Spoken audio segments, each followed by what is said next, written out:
beautiful faces and names from all over the world.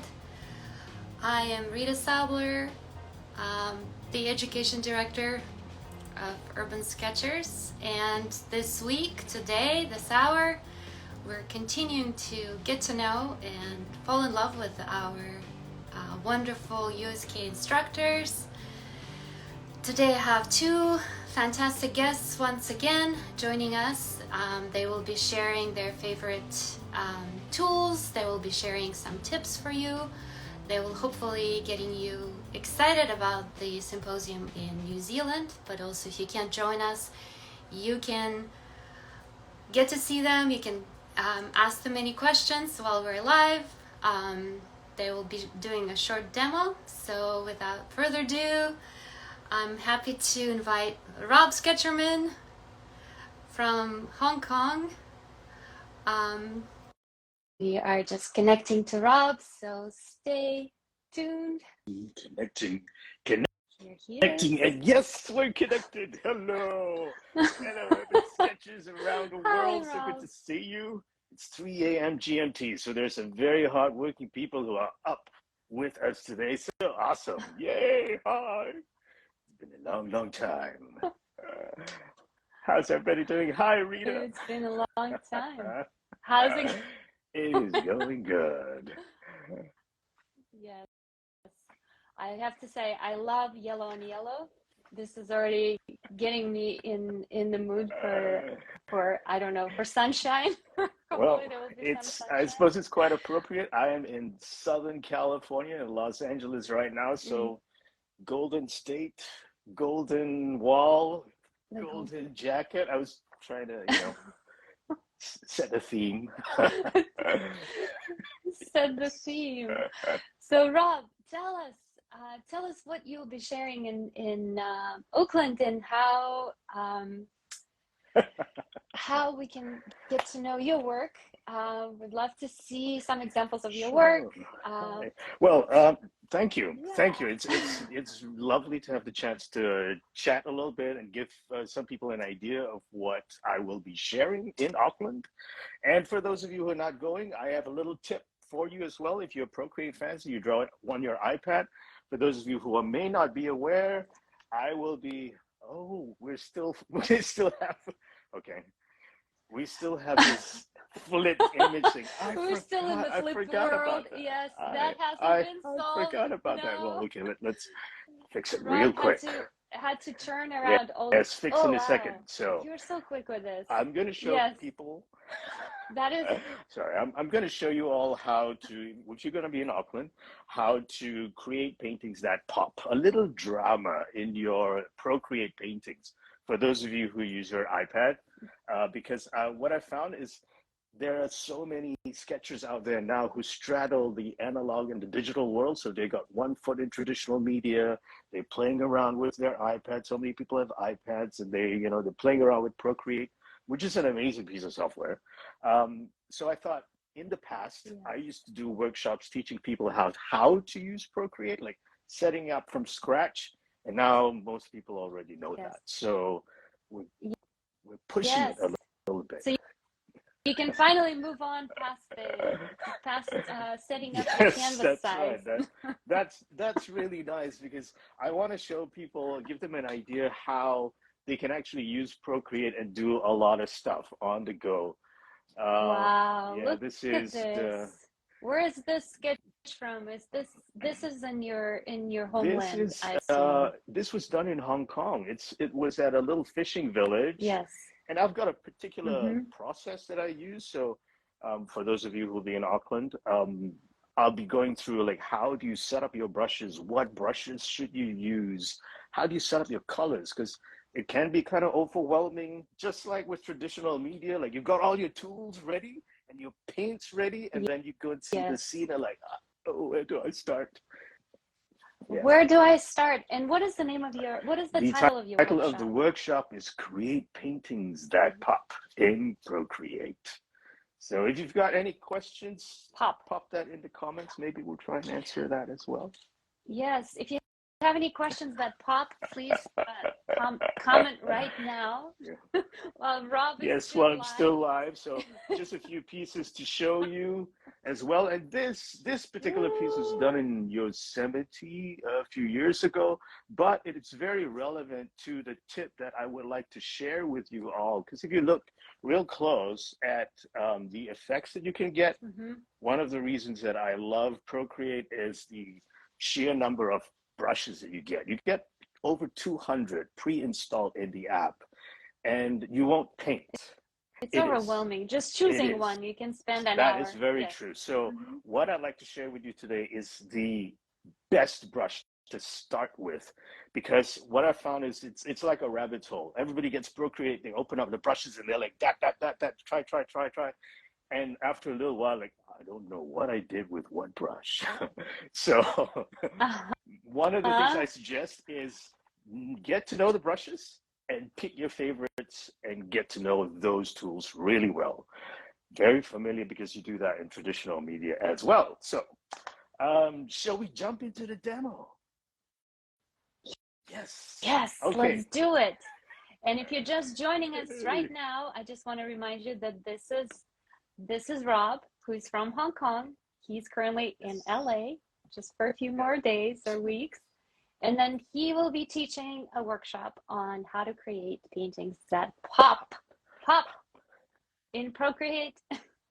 He'll be teaching it at the next Urban Sketching Symposium, which is happening in April in New Zealand. So exciting. So exciting. So exciting first that symposium's happening again. And so exciting to have the opportunity to go to New Zealand. I mean, I don't know about you. I've never been. I'm really looking forward to it. I've never been. Yes, I'm looking forward to it as well. And Rob is just one of examples of how Urban Sketchers is a huge umbrella of people who draw on location. And you can use a traditional brush, you can use a Chinese brush, you can use a twig like KK, or you can use a modern tool like an iPad to create your drawings. And there are pluses and minuses to every tool. So what you use from stick to Apple device does not matter. I think what matters is what kind of story you have to tell with that is so true. I totally agree. Whether you use pigment or pixels, it's all about the story. And with that, let me flip my camera around. Flip away, and welcome people to the iPad that I have right here. So what I have is a canvas open right now. It doesn't matter what size.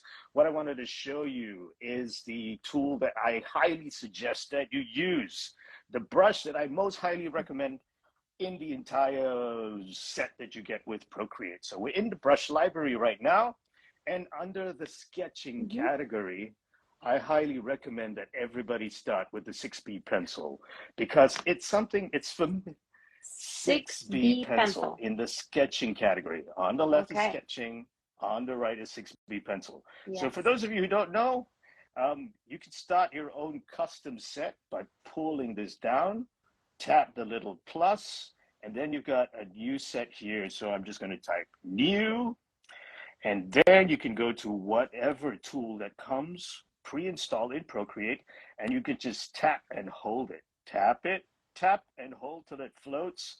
Swipe down to your new category, tap to open it, and then you release and your brush is in there. When you go back to your canvas, you can see this is why I love the 6B. Look at the effects that you can get. You can sketch on the side. If you want to do really gestural drawings, you can get really precise with it as well. So it is incredibly versatile. Wow. And you can go really so basically just changing the pressure of your you're going from this more precise stroke to something that looks like almost like charcoal on paper. And if you go right in, you can see like it's got nice grain and all that as well. But I'm going to go one step further, because this right now, folks, is the 6B pencil, right? 6B pencil. And I was saying it's a great tool to start with, because everybody knows how pencils work. And so when you use it in Procreate, you kind of know what kind of effects you should be getting. But if we look at our custom set right now, what I don't really like about the 6B pencil is that you can't get a huge stroke. What I like about my brushes, I like my brushes to go like a brush pen, so you can get a really fine line and you can get a really thick line. So a bonus tip I'm going to share with you all is what you can do. Swipe Okay. left and you can duplicate the brush. Mm-hmm. So now with the duplicate brush, we're going to open up the brush studio. This is called the brush studio in Procreate. And we're going to just change one little thing. We go to properties, and under brush behavior, I'm going to push that up to about 40% maybe. And you can see how this changes on the right. You can see dynamically how that one parameter changes your brush. So look at how juicy that stroke is. What I love about this is... And so you're still in the 6B pencil. You just copied, duplicated that tool, increased the Yes, stroke that's right. size.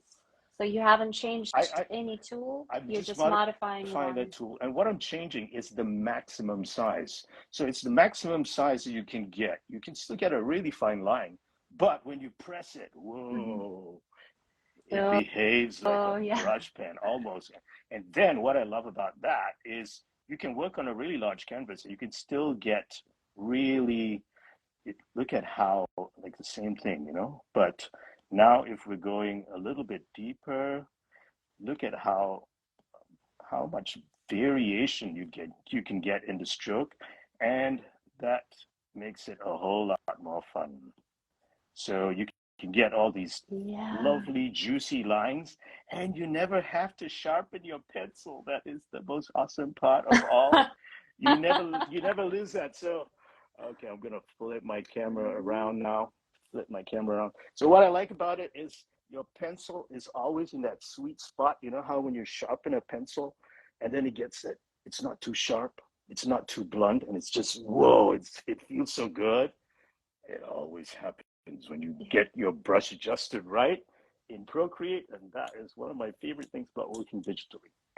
So I hope Fantastic. um, That was I hope that was a handy that tool. was amazing. I learned something new because I am also dipping my toes in the world of Procreate. And it's I kind of every time before I begin, I open your Instagram feed and I just kind of I hope that I can absorb some of Rob's Mania, mania. some of your something will transfer through the screen. Some inspiration.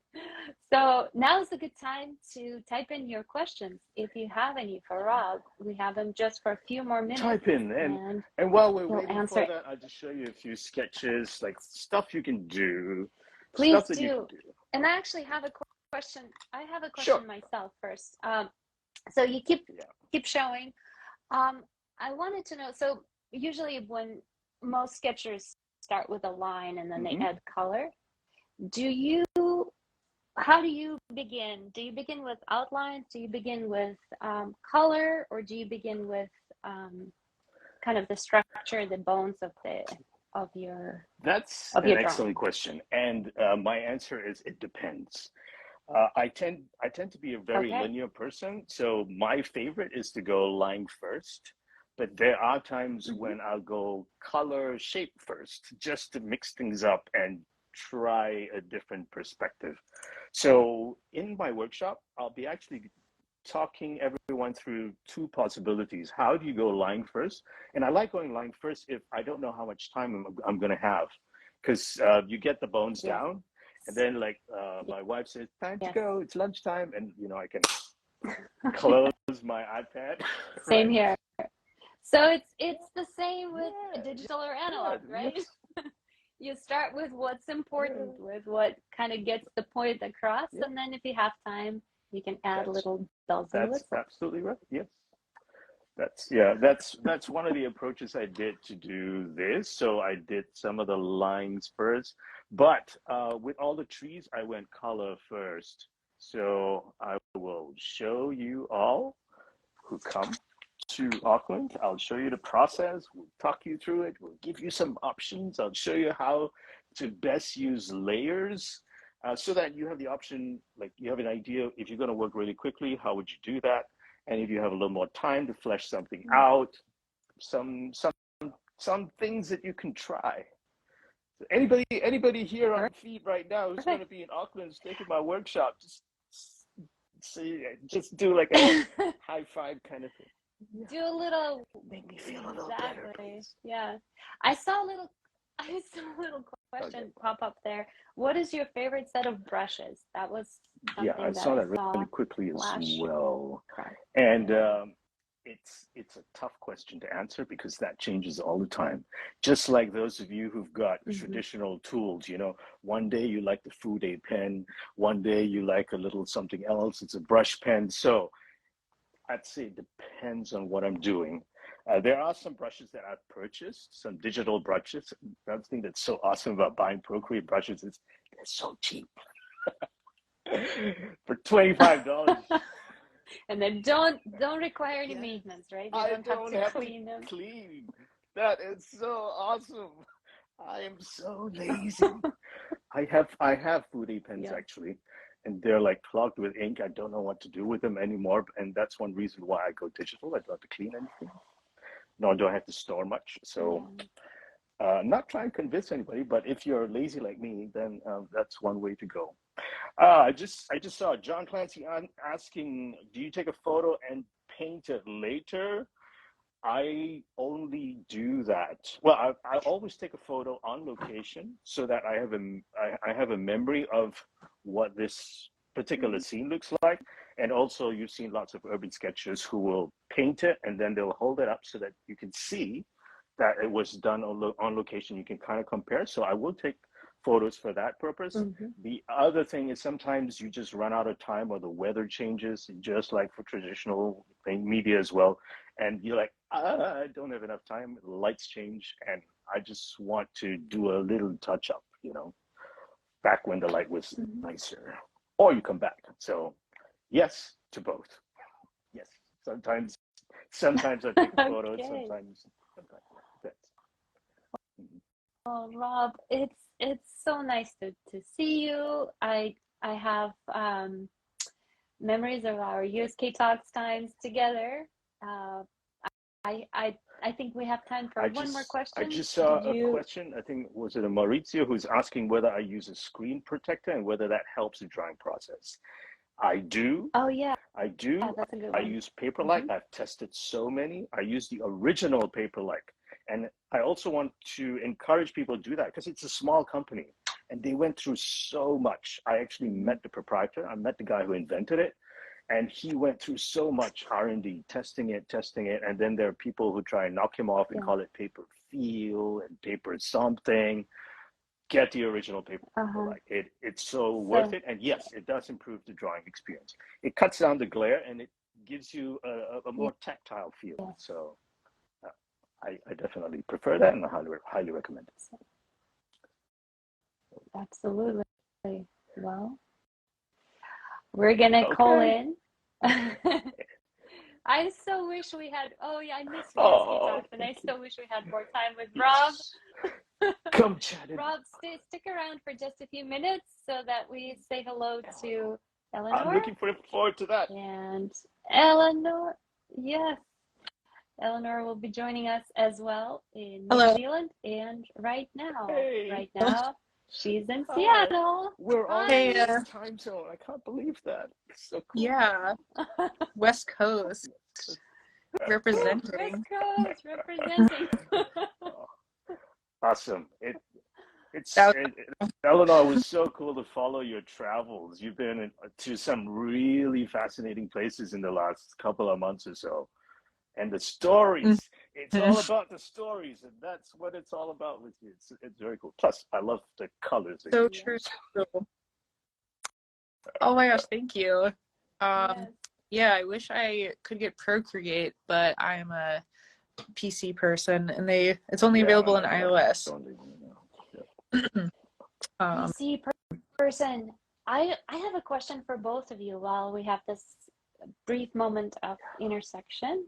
What is that you're looking most forward to for the next symposium? What is the symposium for you? Why should people bother to come Ladies there? first. Go for it, Eleanor. Okay. Well, just being in a big group, like with all the instructors, with all the people, and you just flood a city and everyone's sketching around you. It was like the coolest thing ever.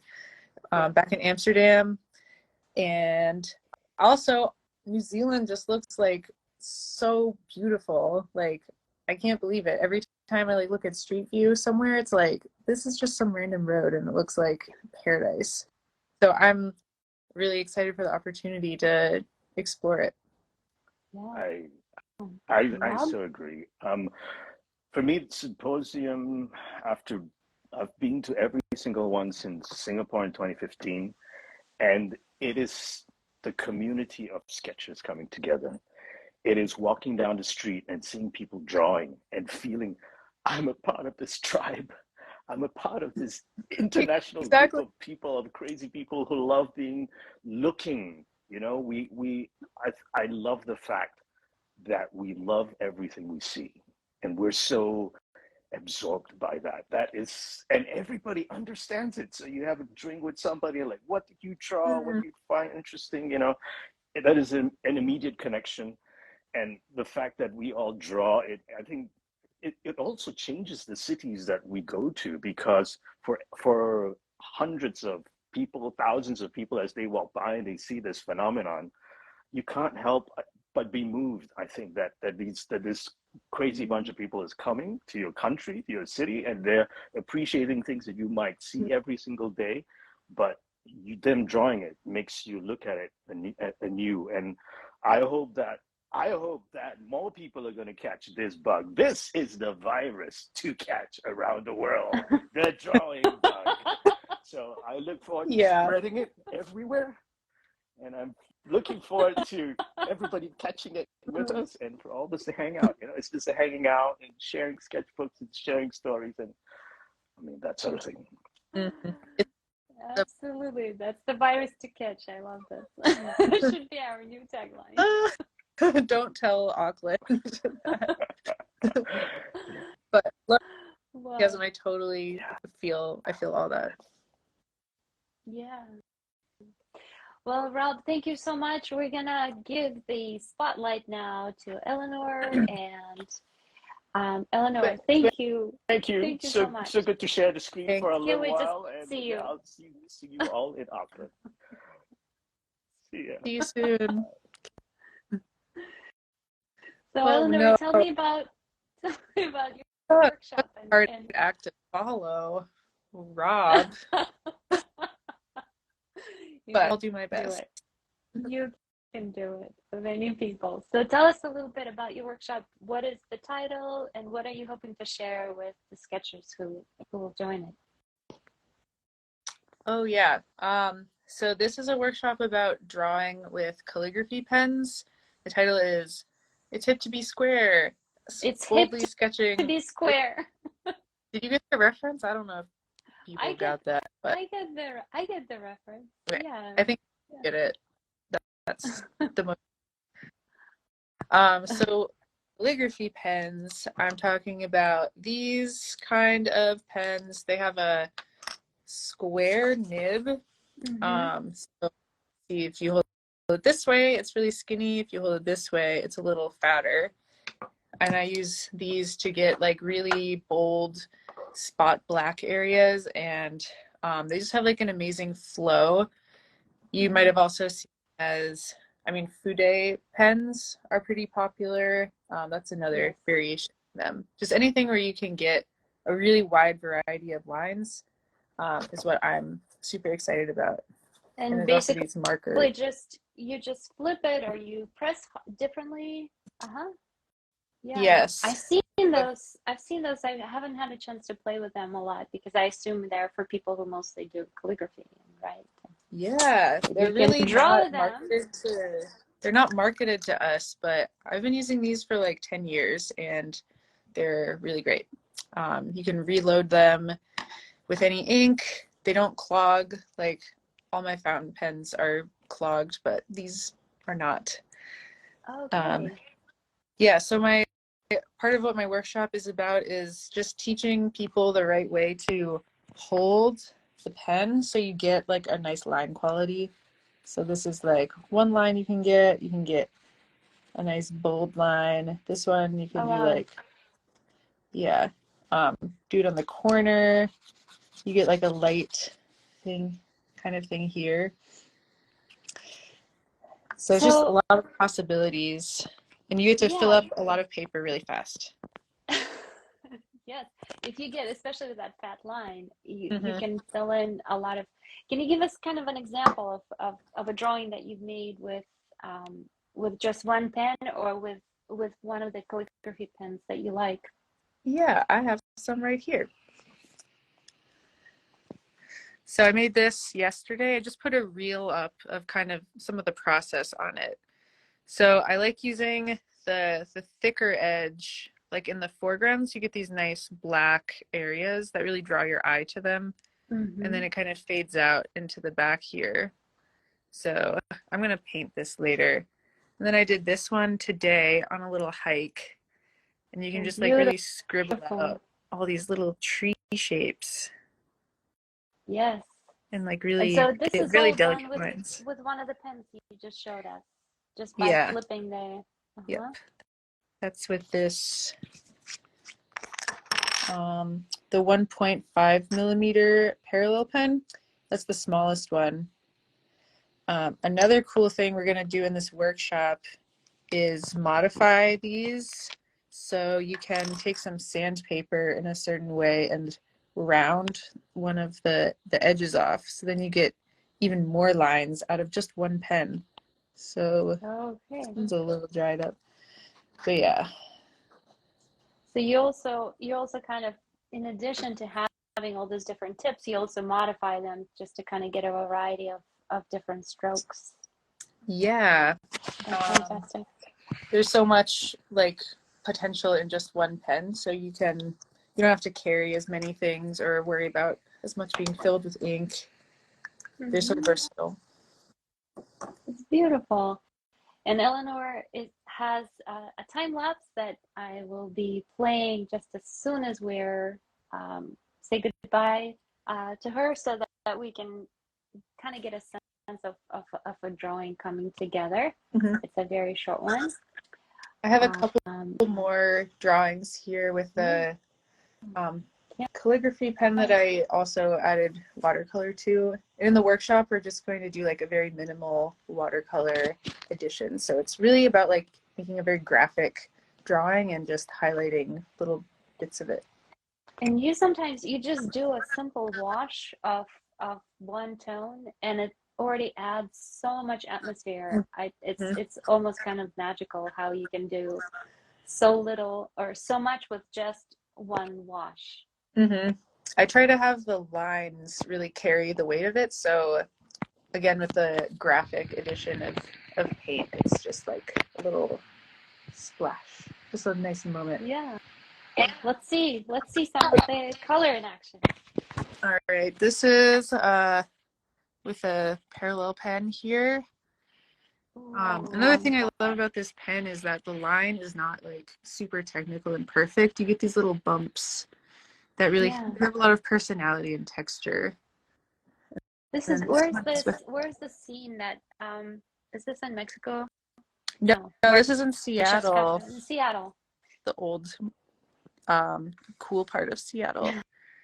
We're open. This is like in pandemic times. And this one is with the markers, so there's a really like this balance of really thin lines and then really thick lines having a nice value structure.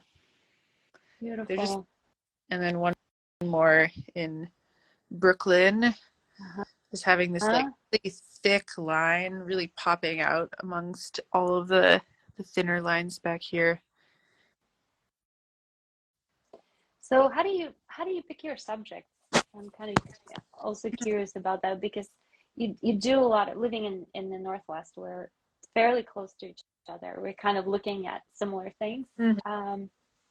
What are some things that just kind of draw your attention? Definitely older buildings.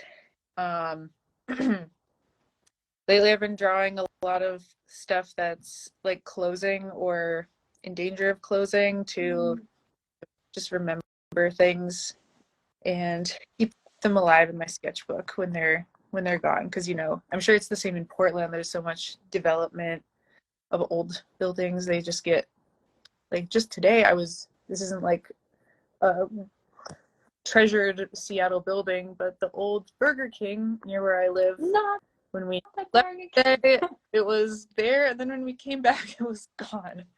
It was like a pile of rubble.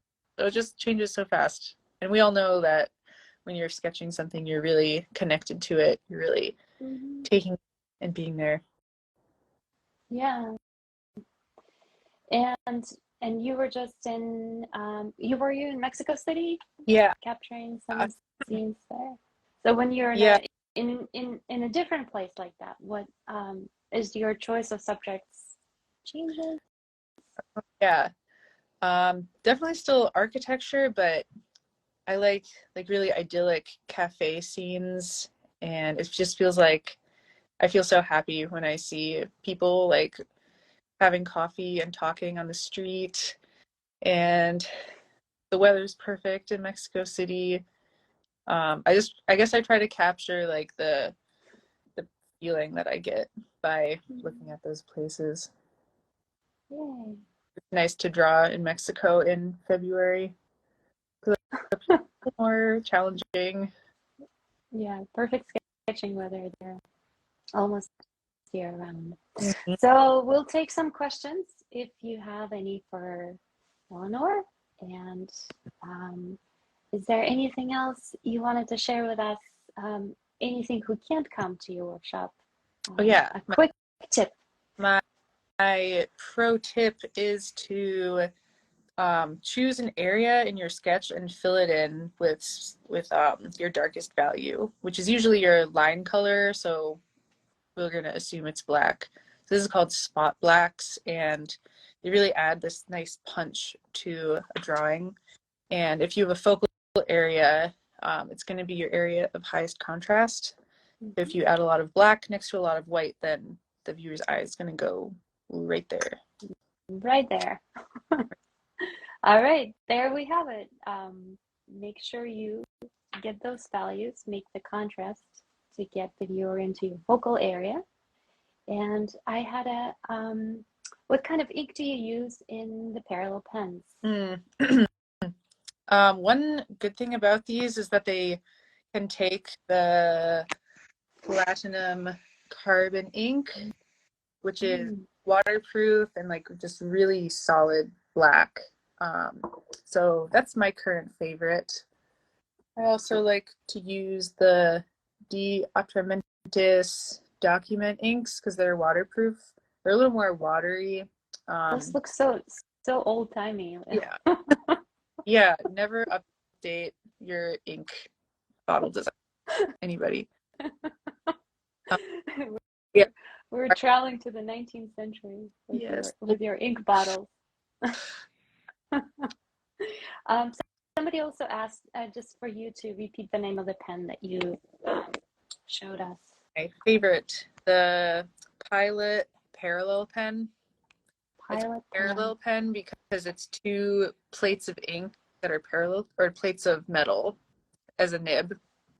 So I guess the parallel part. They're revolutionary in calligraphy pen design, so they say. And Rob is asking, how many pens do you take with you for everyday sketching? I had to trim a lot of the fat, shall we say. When I was in Mexico, I was traveling with a small bag, so it's about like 12 right now.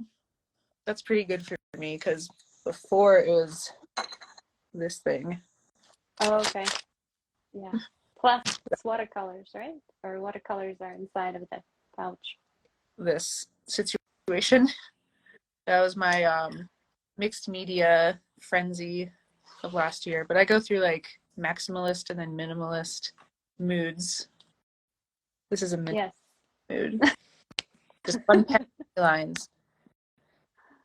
Well, Eleanor, thank you so much for your wonderful tip, for your looking at your artwork. Always brings a lot of joy to me personally. Well, I can't wait to sketch with you. Yes, so soon. I can't wait. Thank you all for thank you all for joining us. We're going to be back with 2 more instructor sketchers next week in the European Central Time Zone.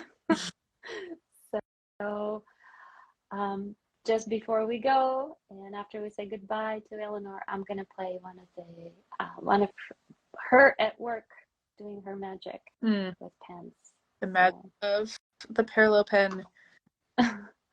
Great. If it plays. Thank you so much. Ciao, ciao. Thank you, Rob, as well, and thanks all for joining us. Ciao, ciao. Bye. Bye.